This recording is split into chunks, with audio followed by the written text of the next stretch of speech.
In one of my earlier videos, I mentioned the cause and effect equation, where if you live your life on the effect side of the equation, everything that happens to you is as a result of outside influences. Whereas if you live on the cause side of the equation, you're in control of your destiny.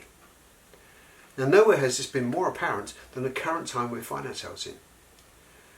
As well as running stress and resilience workshops, I'm also an entertainer, working predominantly in the corporate market.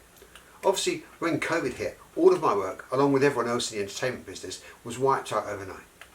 Cruise ships were cancelled, my diary was completely empty, with no respite in sight. Now, if I'd been on the effect side of the equation, my thoughts probably would have been, well, look what's been done to me, who's going to pay my bills while this is going on? I can't do anything about it. I just have to wait and see what happens, and if necessary, do a different job to tide me over until we get back to normal. In fact, I know quite a few entertainers who have done exactly this. However, living life on the cause side of the equation, my response was, okay, I can't do what I used to do.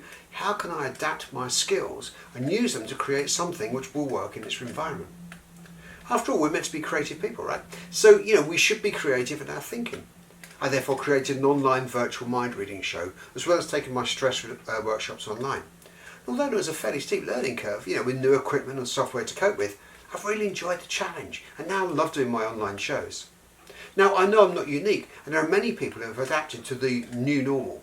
And equally, I know that for some, it is more of a challenge than for others. But this is a great example of the advantages of living life on the cause side of the equation. It applies to all problems we have in life, whether it be redundancy, problems in relationships, financial hardships, and more. There should be two questions you ask yourself when faced with any difficult situation. What can I do about it now? And what can I do in the future to stop it happening again?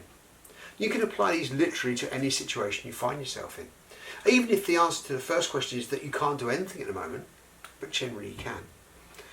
You can at least determine how you're going to think about something. So if someone says something to you, for example, that upsets you, it's not what they've said that's upset you, it's that you've allowed yourself to be upset by it. You can choose to decide how to react to that particular situation. So I hope it's helped some of you. If you have any questions or comments, please do let me know. We do talk a lot about this during the stress and resilience workshops. This is a really, really key thing when it comes to dealing with stress. And if you can get this idea in your head and really embrace it, it stops you getting stressed about anything else ever again.